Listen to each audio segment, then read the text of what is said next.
Today, we're climbing the ladder with Boros Aggro.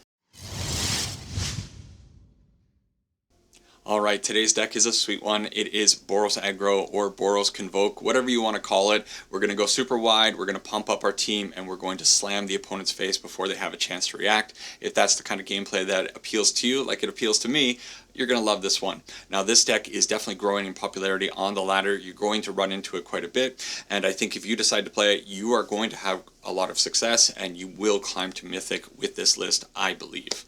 So before I go over the list, hey, help me out. Small channel here, looking to grow. Subscribe if you can, like, and hey, why not comment? Let me know what you think about Boros Weenies. Do you hate the deck? Do you love it? What are you playing in Standard and all that good stuff? So let's quickly talk about some of the cards in the list. Let's start with how we're going wide. Of course, we are making a whole bunch of 1/1s or 2/1s or 1/2 creatures. We have our Frontline Rush, which gives us 2/1/1 goblins. We have the Resolute Reinforcements, creates 2/1/1s. Fantastic. We also have, well, we'll talk about Warden of the Inner Sky in a minute. Nesting Bot, which is a 1/1, creates another 1/1 when it dies. That's going to be important for another thing. And the Novice Inspector, which is a 1/2 that investigates when it enters. Now, the Nesting Bot and the Novice Inspector are especially important in this deck because the Nesting Bot is an artifact. Also, the creature that it creates is an artifact. The Novice Inspector creates an artifact in the form of a clue. Both of these are what we want to be destroying with our Gleeful Demolition, which creates 3/1/1 Phyrexian goblins. So you definitely want to have these on the field. Keeping them on the field, I know it's going to be tempting to use the clue, and sometimes you have to use the clue, but most of the time that these 4 or I guess 8, 12 cards, however you want to look at it, are the cards that are going to be enabling our Gleeful Demolition. We also have one copy of Mirix over in the sideboard, which creates a artifact creature in the form of a Phyrexian Might. This thing is also going to enable our Gleeful Demolition. So with all of those cards, they are going to create a pretty wide board, very early, mind you. Sanguine Evangelist also creates a 1/1 black creature token when it comes in, so it's a 2 body for 1 card kind of thing. That's what we want. We want to go super wide. Why do we want to do that? Well, if we can get 3, 4, 5 creatures out on the board early, we have our Knights Errant of Eos. We're going to convoke this out usually for at least 3, but sometimes a little bit more if you want to be smart with your mana usage. And this is going to allow you to dig into your deck and find cards like the Imodines, or Imodens, whatever you want to say, Recruiter, and other cards that we can then spew out on later turns. This deck, interestingly, is also playing one copy of the Wandering Rescuer. I'm not sold on this card yet, but I do think it's a very cool card. I had one copy of it, so I thought, hey, let's throw it in and see how this one plays out. So far, it has only ran into Sheoldred's Edict, so hey, whatever. Now, how do we win? Well, we win by going wide and doing a few things. We can case of the Gateway Express, which is a removal spell early on in the game, and then once we solve it by attacking with 3 creatures on 1 turn, it becomes an Anthem that gives us +1/+0. So our 1/1s become 2/1s. We also have War Leader's Call, which has dual purpose in the deck. It gives our creatures +1/+1, pumps them up a bit, and then whenever a creature enters, this enchantment does 1 damage to each opponent, so it's like an Impact Tremors on a Anthem. Pretty powerful card overall. However, I do find myself not really getting much value out of that +1 or that 1 damage to each opponent, because by the time this comes down on turn 3 or turn 4, you tend to have a board already. However, in some grinding matchups, I can really see this card being some good reach or whatever, where your opponent's just killing all of your things or board wiping, whatever. You need to rely on that 1 damage each time. But I think the main card that we are looking to draw and to slam the opponent's face with is the Imodane's Recruiter. Of course, you could use Trained Troops, putting out 2 knights, but most of the time you want to be using this for the other side. When this creature enters, creatures you control, including himself, get +1/+0 and gain haste until the end of turn.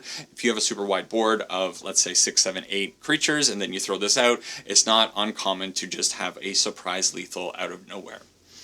Our lands are what you would expect, a lot of fast mana. We are going to be playing with our life total a little bit with the Battlefield Forge, but everything is coming in untapped, which is necessary, unless the Inspiring Vantage hits us later on in the game, but that is usually not much of a problem. Warden of the Inner Sky. Last card that I want to mention in the main deck, it is a 1/2. It doesn't create another body, but what it does do is it takes advantage of the clue that you are making. It also takes advantage of all the little babies that you're making. It's not uncommon to have a Warden on the sky and being able to tap 6 things in a single turn to get 2 different scries and putting 2 +1/+1 counters on the Warden. This card then goes up into the sky and is a very good flying threat.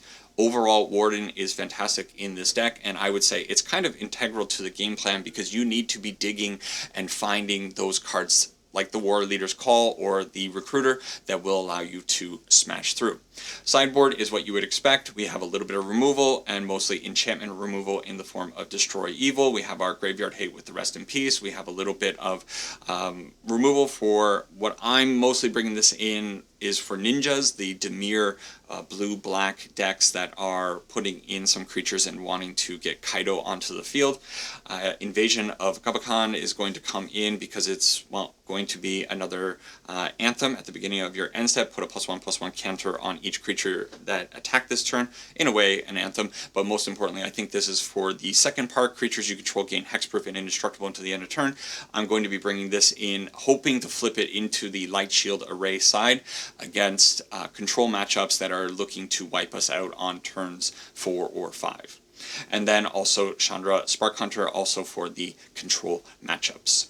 So that is the deck. It is very powerful, very fast, very sweet, and we're going to run it through some games and see how it turns out as usual. So like I said before, help me out, subscribe, like, comment, and let's enjoy some games. Alright, time to no-brain the ladder and try to climb up a few ranks. Boros, a lot more of a comfortable place than the Orzhov bounce deck, that's for sure. But we'll see how it goes. I think the deck has a ton of potential. This is a nice looking hand to start with. Murex, one of the cards that when I was crafting the deck, I think I had to craft that. I'm not 100% sure, but I was a little bit like, oh, I don't know. This card has been an all-star. When those games where you flood out, but you have like an Anthem on the board or something like this, being able to make these Phyrexian Mites really puts in a ton of work. Okay, we're drawing super heavy on the lands though, so that sucks. If they have an exile effect here, I'm going to feel real bad. They don't. Well, okay, I'll take the risk. I'll go for it. They might have some kind of removal. If they have a removal for the nesting bot, yeah, of course they do. Blanking my Gleeful Demolition. I guess that was probably a little bit too hasty, but against the black deck, probably I was going to be in trouble there. Oh, come on. Don't do this to me on the first game. Drawing nothing but lands against a slasher. But we do have the follow-up Immodanes, so we're losing 12 life here. Fantastic. 11 life, I guess. And they have a Preacher. Preacher with the 2/4 body is brutal. And, oh boy. Unfortunately, our team doesn't really get in here. I think I have to hold back the poor little bot here.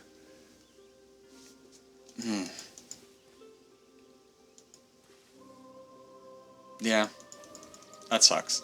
I shouldn't have swung with a Sanguine Evangelist. I'll be honest, I thought this was getting +1 as well. I thought the Battle Cry was going to work for the Evangelist. Why the opponent let that go through, very suspicious, but maybe they got a plan. What is this thing? I should look at this. A Volatile Fault. Sacrifice this land, draw a destroy target non-basic land. Okay, so it's a Field of Ruin. So they're going to hit me for 4, and then I'm going to take half. I'm going to take some damage. I think I accept it. Go down to 2. And hope. What do I want? Resolute Reinforcements might be like the best card off the top here. Maybe the. That's fine. Don't have another body. Just don't have another body. That's less fine. That's not exactly what is going to help me here. So let's say I do Immodanes.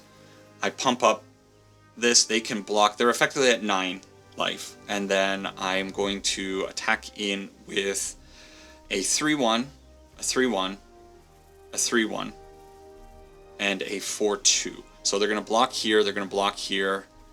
No, they'll block these two. They'll block the 2. So 3, 3, 3. So that is lethal, assuming they don't have any kind of removal. Okay, whatever. I think I have to. Being at 2, of course they had removal. Huh. Okay. Well, the plan changes, and but I'm at 2 life. I'm dead, right? I can't take a hit from anything except the 1/1.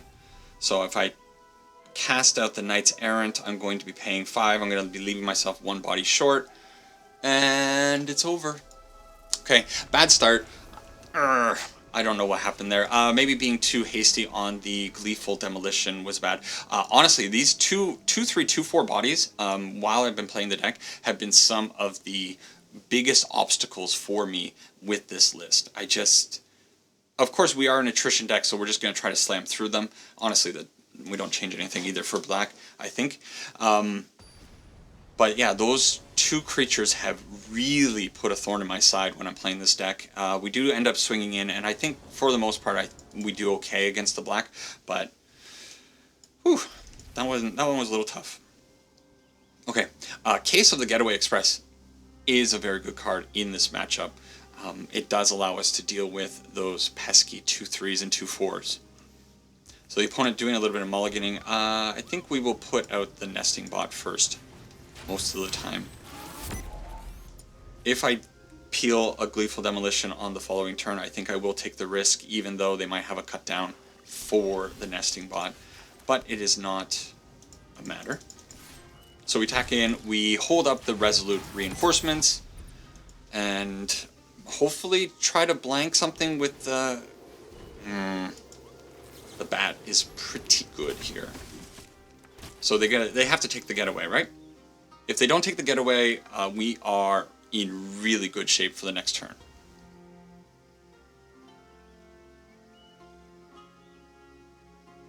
Take this one. Battlefield Forge, please, opponent. They might take the Recruiter. What? Okay. That was a little hasty from the opponent, I think. Maybe there's an argument to bring in the Torch the Tower. The Torch the Tower is going to get rid of the Slasher. It's also going to exile the Slasher so it doesn't come back with that +1/+1 counter on it. So I think we will do that. I don't like the Evangelist that much. I really wish the Sanguine Evangelist flew. Why don't all vampires fly? They're vampires. They should fly. Get into the air. Now I'm looking at this. Do I gotta get better light on my face? I don't know. Looking at the camera and wondering. Okay. This also is pretty good. Oh, and that is a beast of a card. Taking my Knight, probably? Well, who cares about a Nesting Bot? Unless they have a second Dreams of Steel and Oil. It might be the case.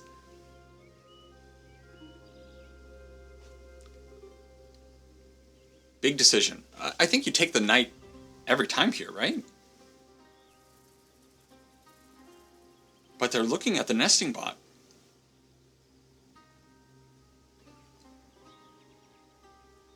Don't do this. If this is you, don't do that. I mean, I guess sometimes it's hard, and maybe they're like narrating what they're doing, and they're you never know who else is on here making videos once in a while, right?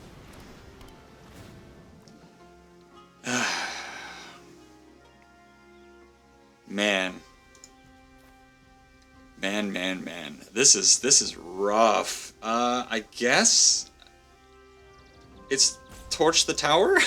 I'm just complaining about the opponent playing slowly and then I go into the tank. Alright. Yeah, that was probably the right decision, especially with the second Resolute Reinforcements. Okay, there is a Slasher. They baited me into getting rid of the Torch the Tower. I would have really liked that for the Slasher. Okay, So I think it is just put out a Knights Errant for the full 5/4 Convoked. Hope to hit something a little good. These are not bad. Do I want the battle cry? Probably. And I don't know if I want... I think I want the Novice Inspector, because if I do hit a land, it kind of synergizes better with either of these cards on the following turn. If they attack in saying, hey, I'm going to trade my Unstoppable Slasher for your Knights Errant, am I going to do that? I think I am. Yes, it comes back, but we do get a little bit of a reprieve because it does take 2 turns. Hopefully they don't have a follow-up Slasher. They have a Duress. That's fine. They only have 1 choice this time, so it's a little faster. And they do have the follow-up Slasher. Oh boy. Ooh, okay, Novice Inspector was a keep.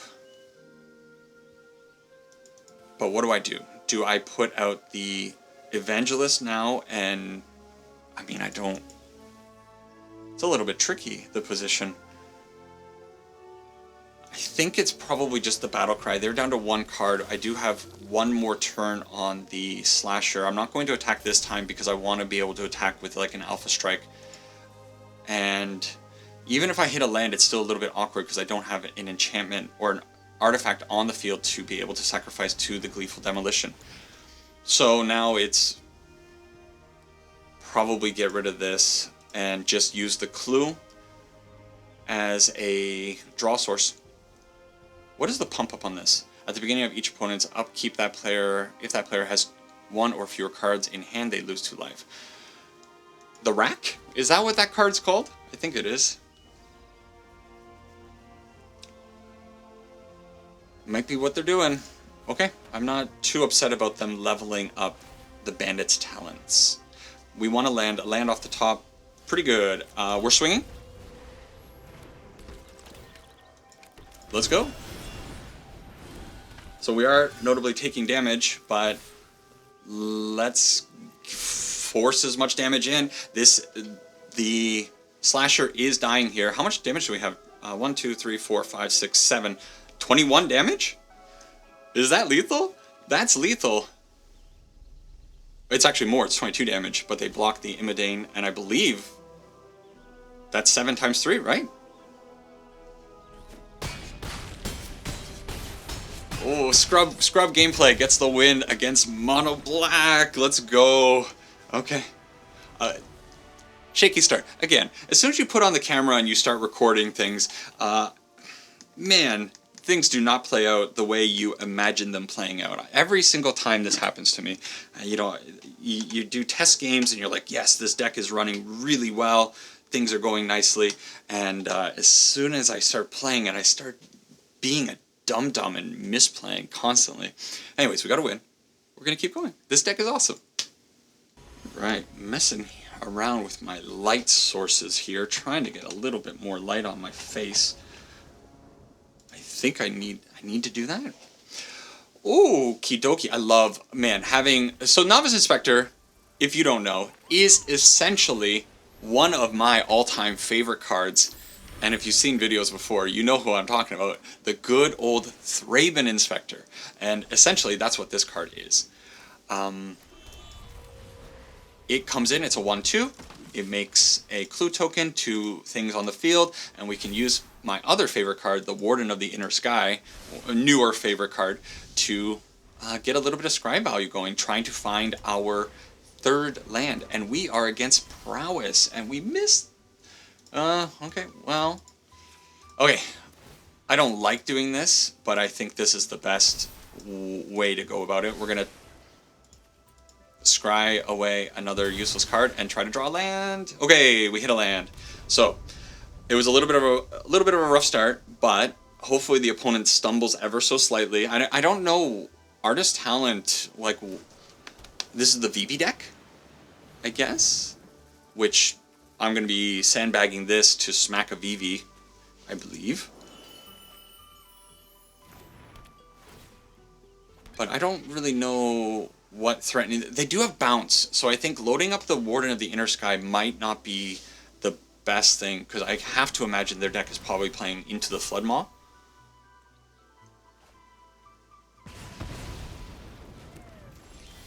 And we miss on... I don't like that. So, the options are... It's probably go out with the Evangelist, right? But it could be just go with the Warcry. I think I might actually need the damage from... Yeah, I think I'm going to go this way.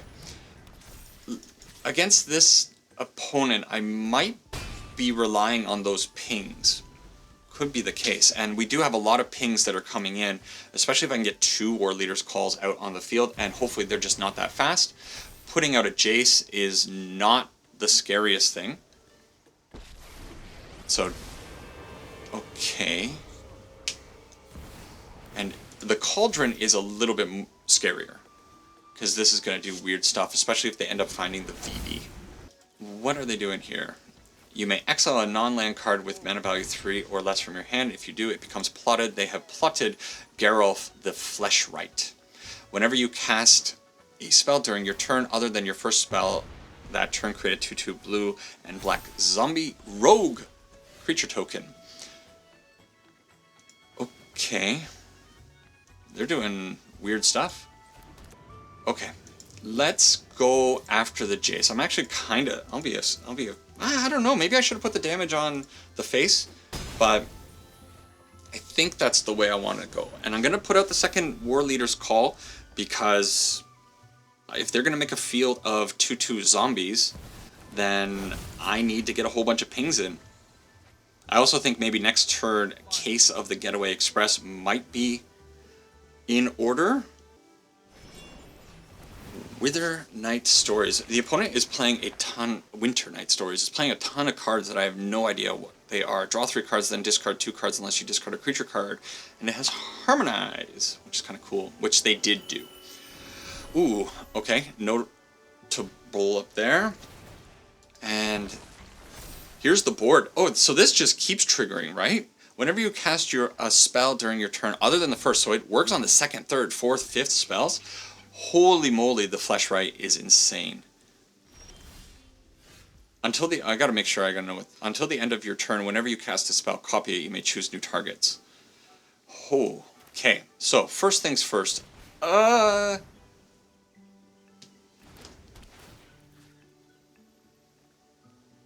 First things first.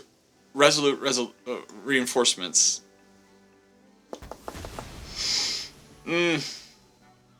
Wow. Talk about your boo-boos. Do I attack? They can't kill it. They can put zombies in front of it. Wow. Oh my god. It's gonna be one of those mornings, isn't it? Gonna be one of those mornings. Okay, let's see if we can still get there.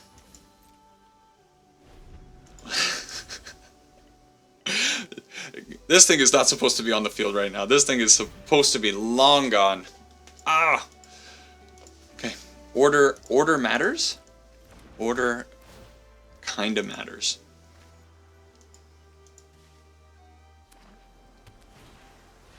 Okay.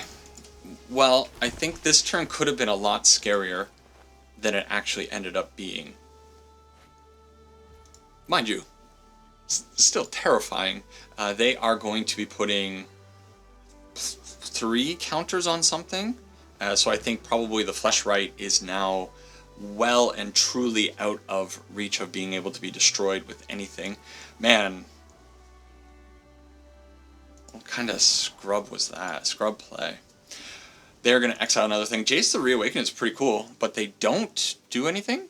You may exile a non-land card with mana value. Why didn't they do that? Interesting. Yeah, there it is. Do they attack in? I would probably attack in if I were them. So, interestingly, hitting a Imodane's Recruiter off the top would probably be quite a bit of damage for us. We'll see. All of our creatures are pretty nasty, and we're dealing 4 damage with the War Leader's Calls. We miss. But it's still a lot of damage. Hold up. We're not doing math. We're just throwing everything out. But I have a feeling there's a lethal here on board. Ooh. Dude, surely they don't have anything that they can do here. I didn't even have to do that. Wow, that's crazy. Crazy with such a huge misplay with the case of the Getaway Express getting basically no value. At least I killed something, but essentially not getting any value out of it. Is this deck that the opponent's playing justification for bringing in Rest in Peace? They're doing graveyard stuff, but are they really doing graveyard stuff? Like, Agatha's Soul Cauldron is very bad, and I'll be perfectly honest, I have seen a lot of people talking about Agatha's Soul Cauldron, but I have not personally faced it very much. In fact, maybe twice on the ladder, this being the second game. You may spend mana as though it were mana of any color to activate abilities of creatures you control. Creatures you control with +1/+1 counters on them have all activated abilities of all creature cards exiled with Agatha's Soul Cauldron. Exile target card from a graveyard. When a creature card is exiled this way, put a +1/+1 counter on target creature you control. I understand what it's doing, but I don't understand what they're doing with it, because I don't know what cards they're exiling. Surely they are not exiling my cards. I feel like a Rest in Peace is probably going to be pretty important, though, in this matchup. So I am going to bring in some number of Rest in Peace. I think 3 is probably enough. But then you get into the position... the Getaway Express, very cool. I don't think it's going to be that impactful. And I think the Sanguine Evangelist is probably one of the weaker cards overall in the deck. It does create 2 bodies, though, so maybe there's an argument, but that's what almost all of our cards do. Yep, that's a hand. That is a hand. Yeah, a little bit better. So what do we throw away? Probably the reinforcements. So we're kind of all in on the idea that we might get a recruiter and be able to swing in on those first couple of turns where they're developing. When you should have thrown back a land. I think it's still fine to do this. We're just going to go wide and pray for a recruiter, or maybe a case. If the case comes down, we can remove something and then swing in and get a +1/+0 for the following turns. They are spinning their wheels, though, so maybe we're getting in for 5 next turn, and if we hit a recruiter on the top, we're getting in for a little bit more than 5. Be like 13. But we don't. But we do hit the case. Now, what a position. Do you save the case to remove something on the following turn, or do you put out the case now knowing that you're going to get the +1/+0 Anthem? Or do you... Man, that's a position. I think I'd probably hold off. I think I value the fact that next turn I can maybe do the case plus another draw, whatever the draw is going to be, and then remove something that they put in the way. However, they're monumenting. I don't really care about the monument, I think, in this position, though. And if we hit the recruiter off the top with them doing literally nothing, then it's just GG. So this was probably the best way to go about it. There's no point in drawing. Do I put out the case now?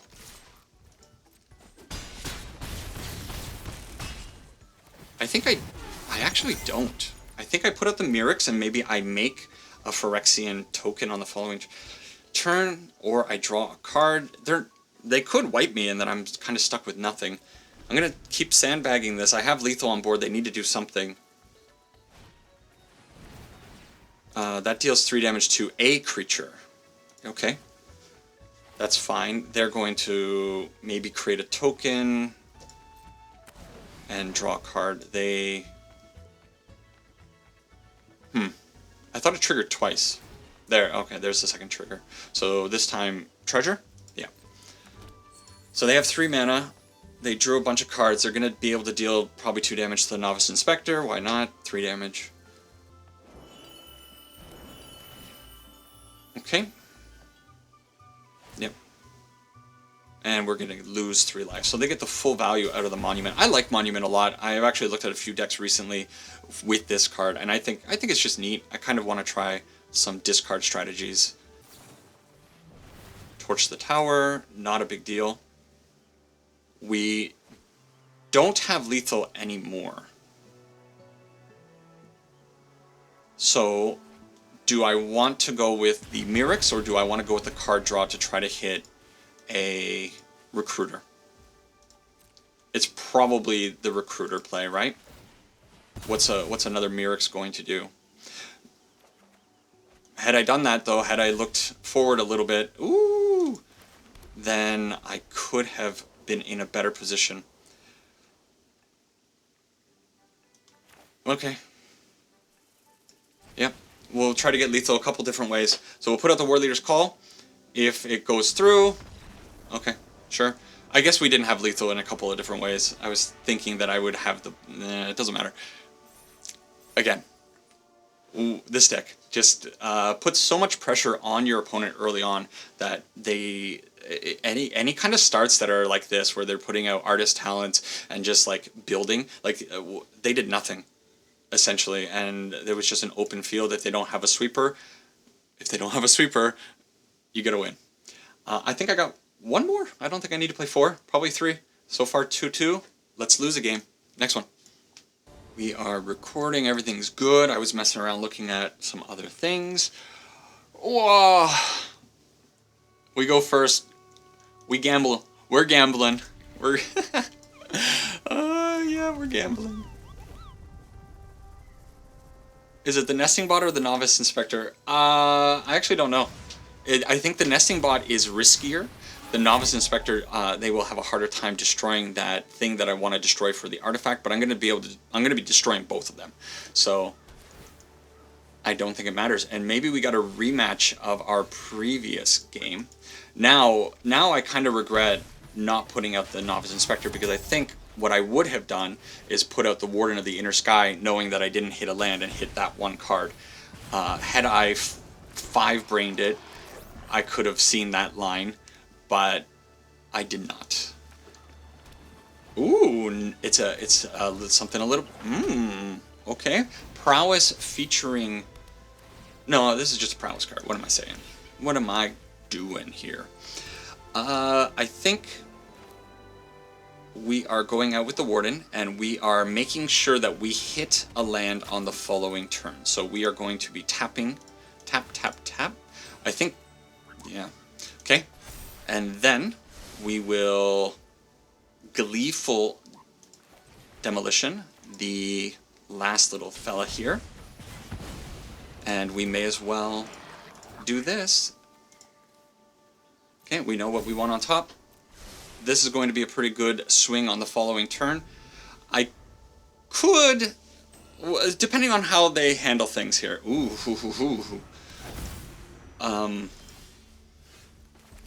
so it's gotta, I think we gotta go for it, right? This puts a tremendous amount of pressure on them and their life total, and I haven't actually calculated the damage. What do we got? 12. We don't have lethal. There was no way this was going to be lethal damage. Interesting that they would let the Warden of the Inner Sky go through and choose to get rid of one of the tokens there. But I don't make the rules. Now, I mean, this VV, let's see a VV pop up. I love seeing the posts online over the last couple of days since the bans. Everybody, not everybody, but there is such a community of people that are like, is VV too strong? VV ban when? You know, this idea. And I personally haven't, this is the first time I've seen an opponent actually play a VV in Standard against me. So maybe this VV is going to absolutely pop off and destroy us, because it's an engine all on its own, if you don't know. It does a ton of stuff. Every time you cast an instant or sorcery, right? No, non-creature spell. Of course it has to be a non-creature spell. Put a +1/+1 counter on Vivi, and then Vivi deals 1 damage to each opponent. So they have done 8 damage, I believe 8 damage to me this turn. Did they get, no, they got in for 2, so they've done 6 damage. Pretty cool. And then they get to add a whole bunch of mana. But that's it. Okay. The Vivi ban when? Boop, boop, boop. Make sure the Warden is flying. There we go. And that looks like 5 damage coming through. That's a 6/9. Nice, Vivi. But it is the owner of a dead Phoenix of Cute. It is the property of... I don't know what I'm saying. Whatever. Hey, don't judge me. Okay. What do we have anything for this? Maybe Torch the Tower to be able to take out a Vivi at an opportune moment, but otherwise, I don't really care. They're not interacting with the graveyard. This Wandering Rescuer, I keep taking it out, and it never gets a chance to actually do anything. And I just don't know if that's the right thing to be doing, or if it's good enough. I guess we're not going to find out.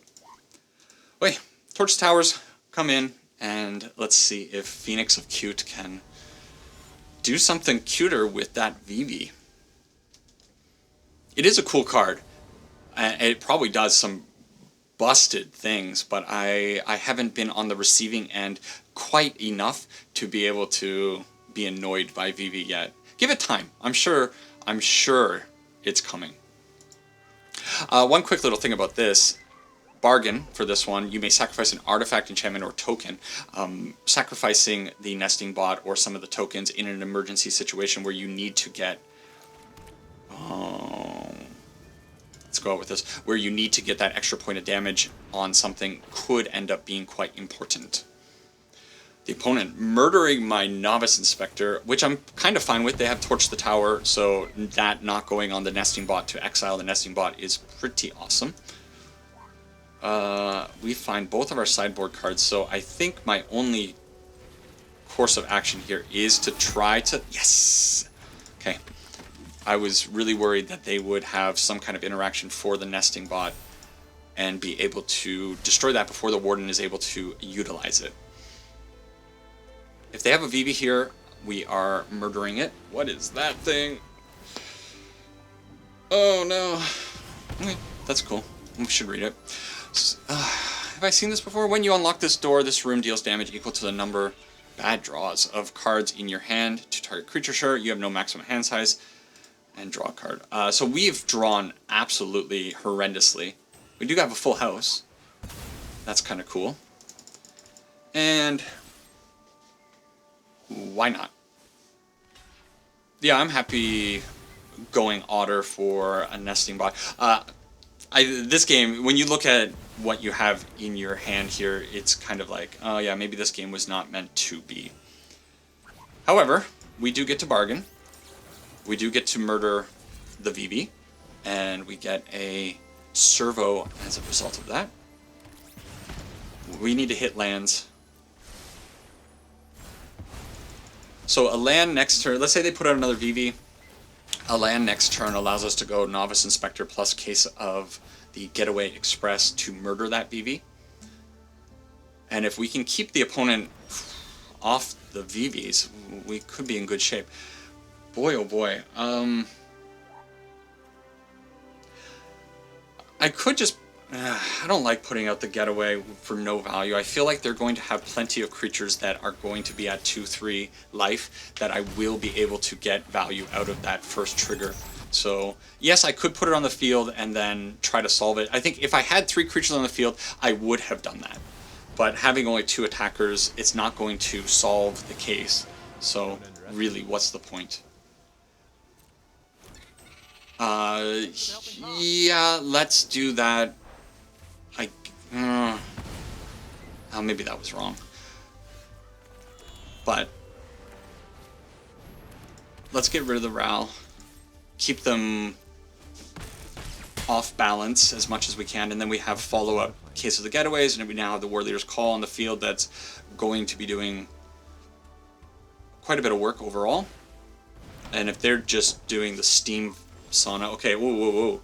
So if this fella comes out, we're going to have damage. How much damage are we going to have? We're going to have 9 damage on the field. This thing is going to represent another 4 damage. 9 plus 4 is 13. And then 1 more bit of damage there. Because it's not lethal, 9. This will be a 4, 13, 14 damage.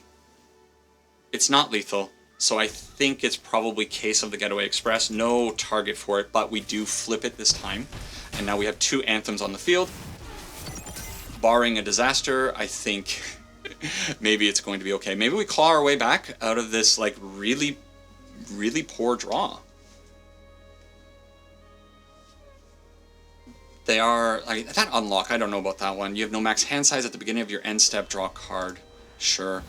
Okay. Now, Vivi, Vivi. The fact that it doesn't have to tap is pretty wild. So you can get the value out of that first ability with Summoning Sickness, right?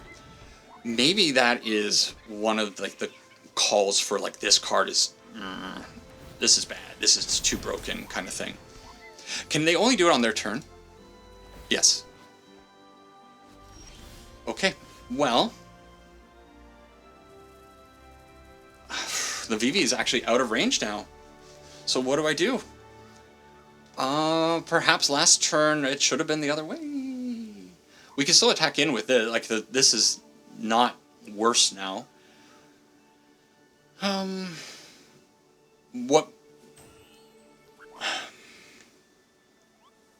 What I could do is attack in... No. I'm thinking like I could put out the Case and then attack and maybe they block with the VV and something happens there.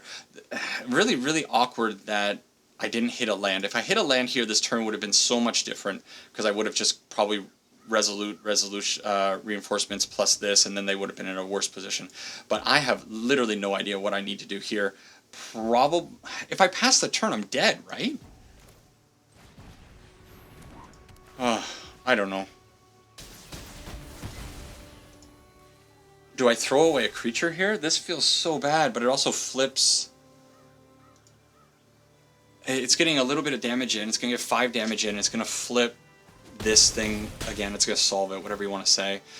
So they're continuing to be threats, but I think with a VV on the field, 3 counters on it, like surely they're going to be able to murder me, especially with these Storm Chaser talents. The draws were bad.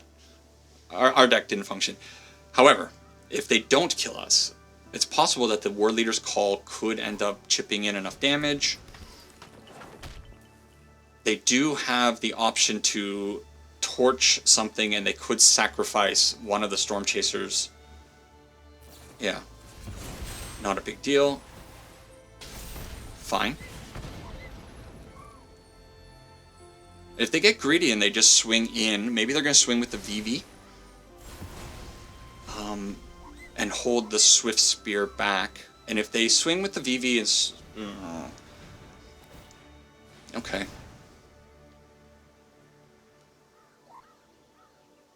Okay. Yeah. But... they messed up with their... No, they didn't mess up. They have the one red source untapped, I was going to say. We got lucky there. Wow, we hit there. Finally. Wow, a lot of good that's going to do. We can't kill... We can kill the Swift Spear, but this servo is just dead because of this Torch the Tower. They have 2 cards in hand. We still don't have enough damage to get rid of...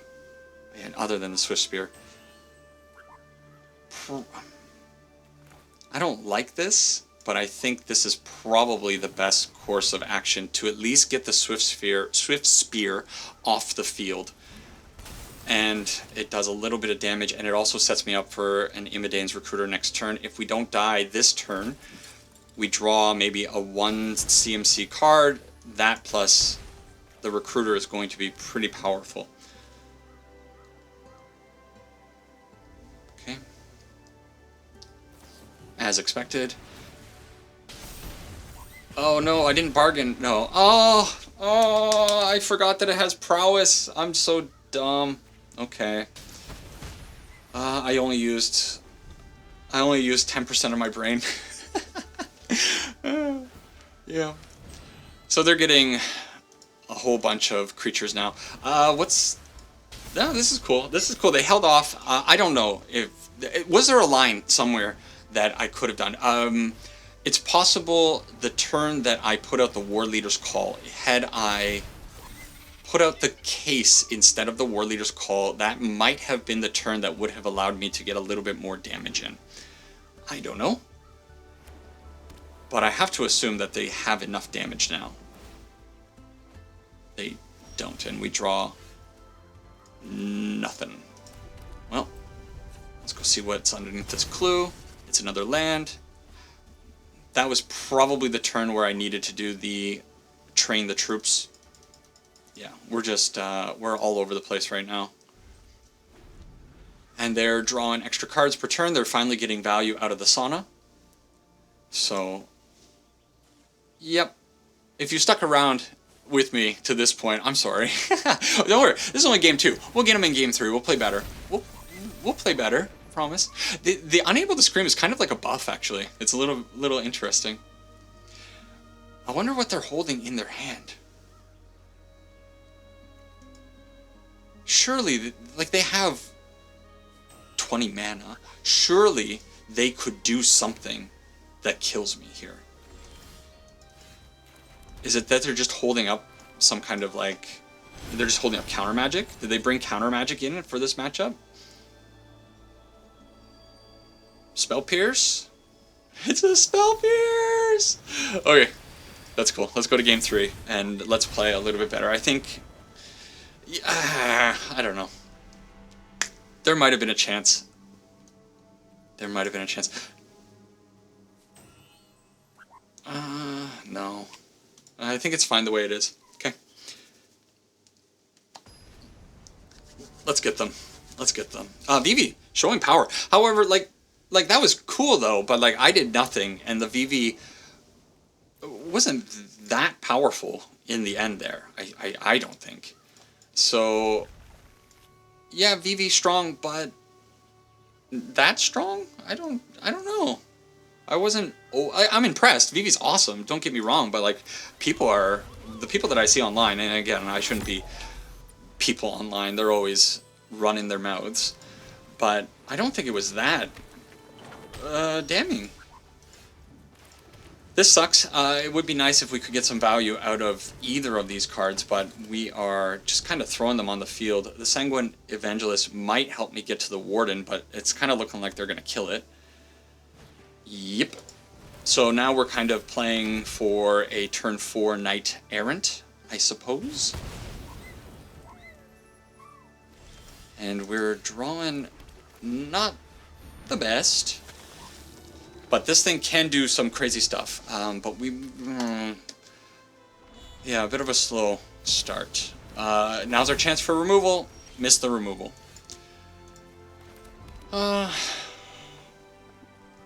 So this spells bad news for us. I think it's fine to put out the Resolute reinforcements. Probably I'm gearing up for a turn next turn to win. Let's put this out X or Convoke 4? Or do I care about the 1 damage? I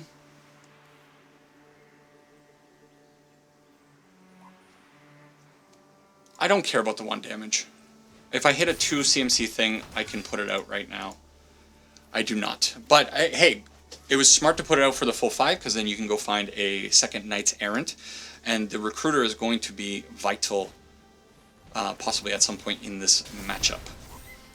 I don't know next turn if I'm going to have the balls to swing out. But we'll see. We'll see the state they leave us in. The one cool thing about the VV is that it does give your opponent a lot of clicks, and I guess our deck also is clicking through a lot of stuff. I'm sorry. Nothing. That's wild to me. Maybe they're afraid of the Imodine's Recruiter and they're holding up a counterspell for that, which makes me think maybe I should just Knights Errant this turn. Okay. Maybe this is being too slow, but I think I'm okay doing this. So second Knights Errant, we find 2 of these fellas. That's fine. We're just playing to the board. They don't have a wipe. There's 0% chance that they're playing a board wipe. What a stupid thing to say. That's not gonna work. We don't want that. And do I want to tap everything again? I kind of think I don't want to tap everything again. I am a little bit scared of them being able to kill me at 19. If this, you know, VV could get quite big, these Monastery Swift Spheres could grow very large. I need these Knight Errants to be able to maybe hold off an attack.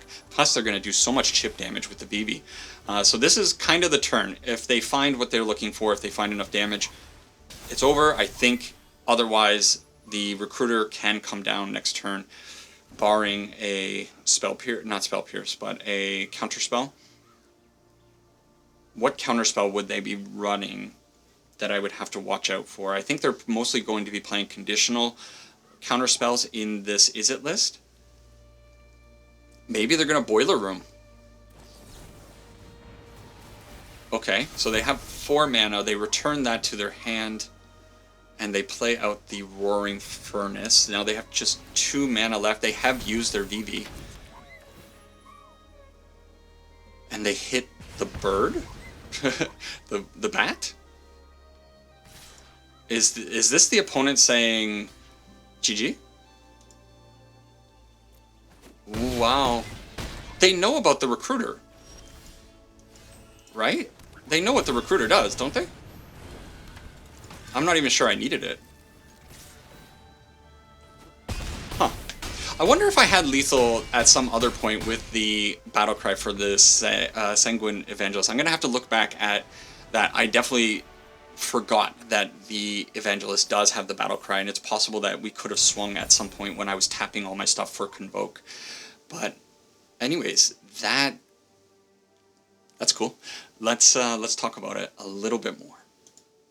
Alright, so the Boros Convoke deck obviously has a ton of power behind it, and I think if you spent some time with it, you put in some reps, and you became proficient with this style of deck, you could end up, you know, finding yourself with a very powerful deck.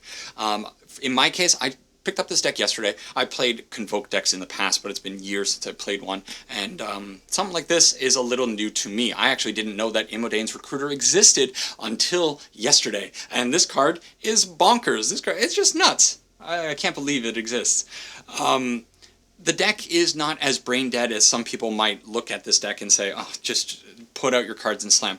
There are big decisions to be made at every turn, even from turn 1, what mana source you're putting out. Most of the time you need to put out a white source. I guess it's not that complicated, but deciding which of these cards that you're going to put out based on what you might draw actually has some impact on your future turns. Deciding when you're going to pull the trigger on the Recruiter, I think I probably missed a few times when I probably should have just put out the Recruiter and swung in. I think one thing that I need to get over when I'm playing this deck, if I want to get better with this deck, is accepting the attrition part of the deck.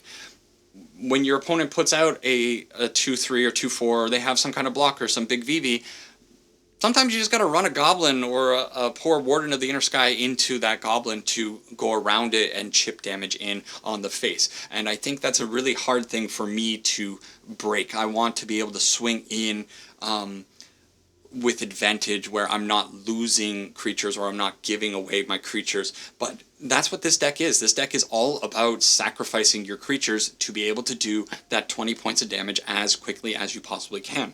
So learning the deck and figuring out when you should swing, when you should put out your buffs, when you should put out your anthems and all these other different things, I think there's a lot to the deck that people might discount. Now, the other cool thing about this deck is that there are quite a few other makeups of this deck. Some people are running Nurturing Pixie in their deck. In fact, I saw this quite a bit. Voldaren Epicure is a pretty cool card as well. It comes in and makes a blood token, so that's another artifact that you can be using to either pump up your Warden of the Inner Sky or sacrifice to your Gleeful Demolition. I don't like that it's a red source on turn 1 because that makes things a little bit more complicated, but it is something that you could possibly consider. I've also seen people running one copy of the Legion Extruder. Maybe that's a thing, I don't know. Could be. Over this one has the Yotanian Frontliner. This is a soldier that when it dies, you can then unearth it, return it from the graveyard to the battlefield, so that's pretty cool. And then it also puts +1/+1.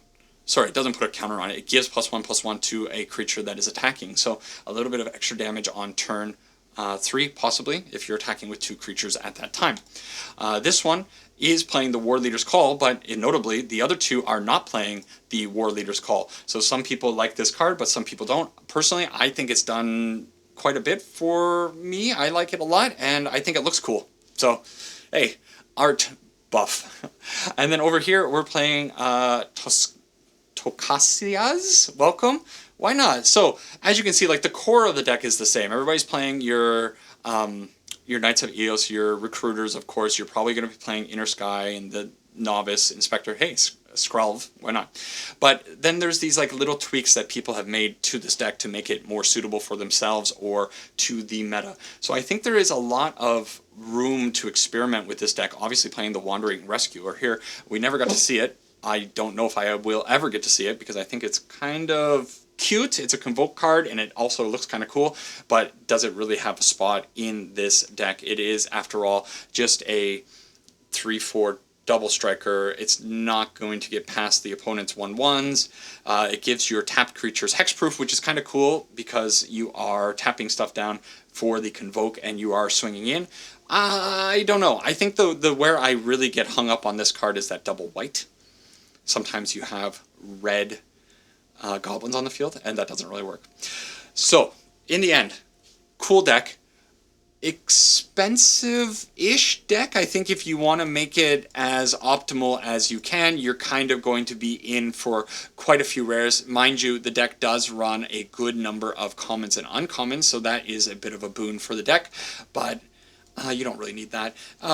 You know, having upwards of 10 rares plus the lands is a little bit of a troublesome thing. However, because I like doing this at the end of videos lately, Warden of the Inner Sky, great craft. If you are a creature-oriented player, if you are a Boros player, if you want to play some humans, this card, have it in your collection. I think Knight Errant of Eos is always a worthwhile craft. A lot of Convoke decks pop up from time to time. This also fits in other creature-based decks where you are not running Collected Company. Instead, you can dig with your Knight Errant. The War Leader's Call, a little sketchy, and the Sanguine Evangelist also a little bit sketchy. So these would be the 2 that I think would be, But, like I said, other decks are not, can I pull up the list again? They're not playing those other cards. They're not playing the War Leader's Call. Instead, they're playing other stuff that maybe you have in your collection, like, or you want to craft it like a Nurturing Pixie. It's an uncommon. So there might be some replacements for, probably just put in the Frontliner. I think that's a pretty good card. There are other ways that you can get around this Anthem. Or, hey, why not put in, I'm pretty sure it's an uncommon, Impact Tremors. This could work. Hey, yeah. Throw in that. You're not getting your +1/+1, but you're getting that. Also, I think there's a room. Hang on. I think there is a red room that... Which one is it? This one. Defaced Gallery. If you need an Anthem, whenever you attack, attacking creatures get +1/+0 until the end of turn. This is another Anthem effect. So there are options that you could be putting into this deck over a War Leader's Call that might be a little bit not friendly for your wild cards. But look at that art. Again, where is it? I don't know where my camera is. That art is super sick. So that has a lot of value. Anyways, this video running long now, I think. that's it. Boros Control, not Boros Control, Boros Aggro, Boros Weenies, Boros Convoke, whatever you want to call it. Awesome deck. I'm probably going to keep playing it, probably at least into Platinum over the next couple of days while I relax and stop recording videos. And then we'll see what happens in Diamond. We'll try some other decks. We got some other cool stuff on the deck. A little bit of burn, maybe? I don't know. Rabbits? This thing? Look at this list. This thing's crazy. Orzhov Demons? Maybe Orzhov Demons is the way to go for Orzhov. This stupid card. Never know. See you in the next one. Bye-bye.